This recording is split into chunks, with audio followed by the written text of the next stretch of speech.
दो निकम्मी बहुएं। बर्फी देवी की दो बहुएं होती हैं, छोटी बहू रश्मि और बड़ी बहू शगुन। घर में नौकरानी गिरिजा रोज आती और तभी दोनों बहुएं अपने ऊपर पड़ा सारा काम गिरजा से करवा लेती। चलिए तो देखते हैं इन दो निकम्मी बहुओं की अनोखी दास्तान। अरे ओ कल मुहियो, अरे चल बसी क्या, या कान में वो नाज फान लगा कर बैठ गई हो, वो अजीब सुरों वाले गाने सुनते। तभी दोनों बहुएं वहां आती हैं। क्या माँ जी, वो नोज फोन नहीं होता, ईयरफोन होता है, ईयरफोन।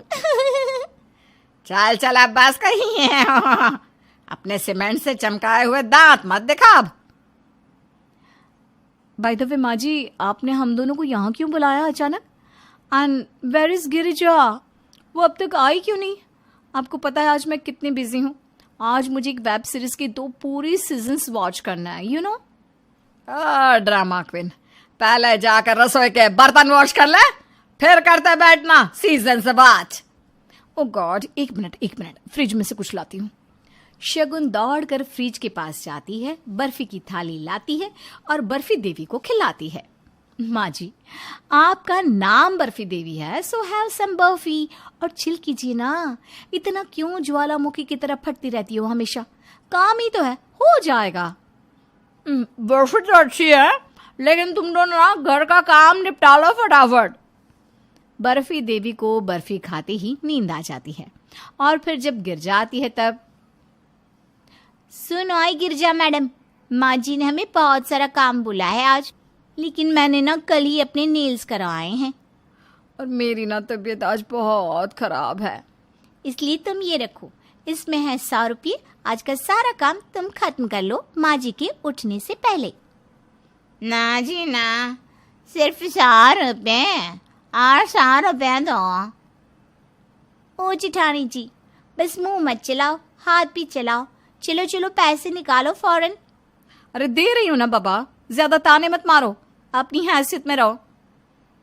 आप ही रहो अपनी हैसियत, काफियत, बुरियत, लफियत एक्सेट्रा एक्सेट्रा में। बेवकूफ जिठानी। तुझे ना मैं बाद में देख लूंगी बेटा। रश्मि और शगुन गिरजा को पैसे दे देते हैं और गिरजा सारा काम करती है। और जब बर्फी देवी उठती हैं तभी वो देखती हैं कि सारा काम तो हो चुका है। ये सब देखकर वो खुश हो जाती है।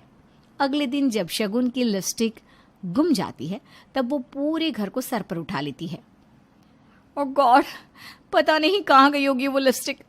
जरूर तुमने ही चुराई होगी रश्मि। वैसे भी तुम तो मेरी हर चीज से जलती हो। क्या कहा आपने? मैं आपसे जलती हूँ? अगर ऐसा है तो let me please tell you dear जिठानी जी, आप एक भ्रम की बुलबुले में हो। इसे तोड़िए और बाहर निकलिए, और भगवान जी की कृपा से मेरे पास सब कुछ है। जेठ जी की तो नौकरी भी छूटने वाली है। मेरा पति तो मुझे सब कुछ प्रोवाइड करता है, और टच वुड मेरे पास इतनी सुंदर खूबसूरती भी है। अच्छा, तो तुम्हारे कहने का मतलब यह है कि मेरा पति गरीब है और मैं बदसूरत हूं? तुम्हारी हिम्मत कैसे हुई ये बोलने की? हाँ, बस करो तुम दोनों। छोटी बच्चियों की तरह एक लिपस्टिक के ऊपर लड़ना बंद करो। अरे मेरे बेटों ने तुम दोनों को क्या कमी की है जो इतना तिल मिला रही हो दोनों की दोनों? लेकिन माँ जी, वो लिपस्टिक ब्रांडेड थी, बहुत महंगी भी थी। मिल जाएगी यहीं कहीं। अब वो लिपस्टिक है, कोई लड़की नहीं जो अपने आप ही चलते चलते बाहर चली जाए। ध्यान से ढूंढोगी तो जरूर मिल जाएगी।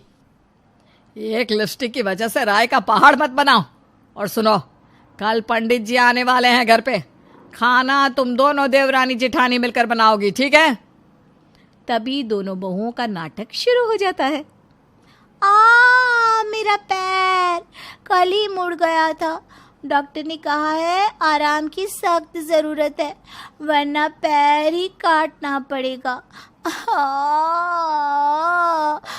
बाय माँ जी, मैं अभी कुछ दिनों तक कोई काम नहीं कर पाऊंगी। आई एम सो सॉरी, मेरे पैर में मोच आ गई है ना। रश्मि माँ से निकल लेती है। बर्फी देवी चिल्लाती है, अरे ओ नासपिटी, इतनी देर तक यहाँ से वहां तक उछल कूद तेरी आत्मा कर रही थी क्या, जो अचानक से काम का नाम सुनते ही तेरे पैर में मोच आ गई? अब जेठानी जी, जब तुम्हारी देवरानी तुम्हारा हाथ नहीं बटाएगी तो सारा काम तो तुम्हें ही करना होगा। अब लेकिन माँ जी। मैंने कह दिया सो कह दिया, और फिक्र ना कर, तेरी देवरानी की तो कल खबर लेती हूँ मैं। अगले दिन शगुन पर सारा लोड आ जाता है।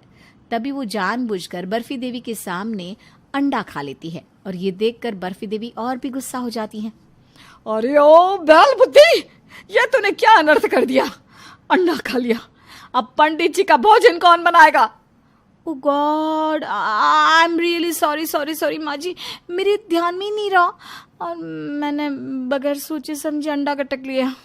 अब तो मैं नहा भी नहीं सकती क्योंकि पानी सीधा शाम को 6 बजे के बाद आएगा ना।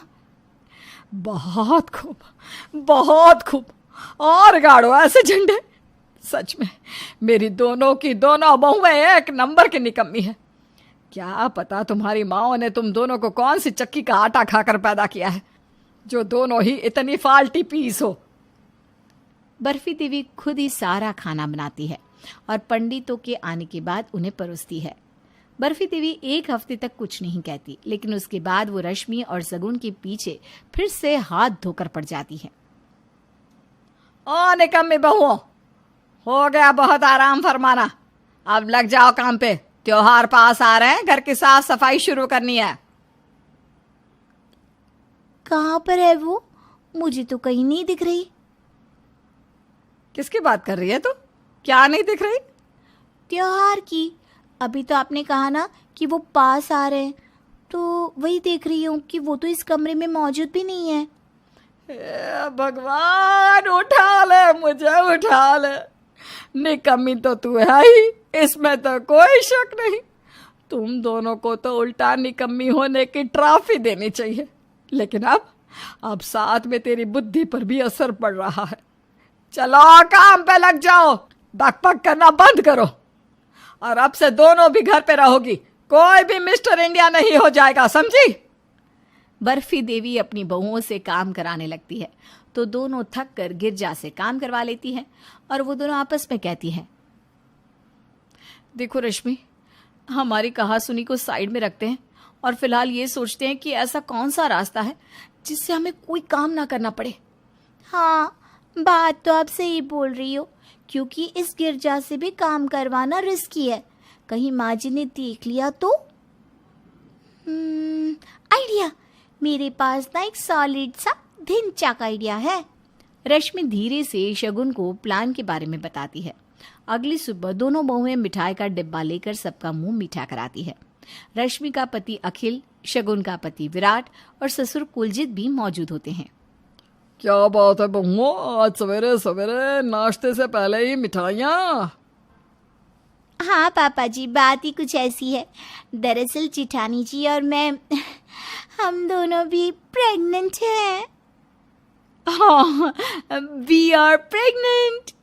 ये खबर सुनकर बर्फी देवी और कुलजीत दोनों की खुशी 7वें आसमान पर होती है। वहीं अखिल और विराट थोड़े से हैरान हो जाते हैं। अब रश्मि, ये कब हुआ? क्या अखिल जी, कैसी बात कर रहे हो? अब मैं ये भी बताऊं कि कब, क्या, कैसे हुआ? आप भी ना नाटी। मुझे तो कुछ याद भी नहीं, कब, कैसे।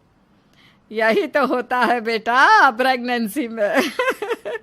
खैर, मैं तो बस भगवान से यही मांगती हूँ कि मेरे घर एक नन्हा लड्डू गोपाल और एक नन्ही सी राधा आ जाए। मैं तो आज बहुत खुश हूँ। आज तो कनस्तर भर के भोग चढ़ाऊंगी। लेकिन घर वालों को ये नहीं पता था कि दोनों बहुएं नकली प्रेगनेंसी का नाटक कर रही हैं ताकि उन्हें आराम मिल सके। बर्फी देवी अपनी दोनों बहुओं को किसी भी चीज़ की कमी खलने नहीं देती। वो उन्हें जो जो चाहिए सब सही वक्त पर ला कर देती। वाव यार, सीरियसली बहुत मजा आ रहा है। काश ये 9 महीने नहीं 9 साल होते। खैर, अभी तो फिलहाल इन्हीं गोल्डन मोमेंट्स को एंजॉय करते हैं। बर्फी देवी दोनों बहुओं की सारी गपशप कान लगाकर सुन लेती है और सभी घर वालों को इकट्ठा करती है।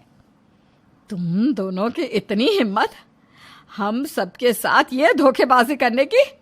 काम का लोड ना पड़े इसलिए ये खेल रचाया तुम दोनों ने। अब तो मैं गिरजा को भी नौकरी से निकाल देती हूँ। अब करो जितना निकम्मापन करना है। बर्फी देवी गिरजा को काम से हटा देती हैं और अब ना चाहते हुए भी शगुन और रश्मि को घर का सारा काम करना पड़ता है, वरना उन्हें डर लगा रहता है कि कहीं ये लोग घर से बाहर निकाल ना दे। और इस तरह दोनों निकम्मी बहुओं का निकम्मापन उन्हीं पे भारी पड़ जाता।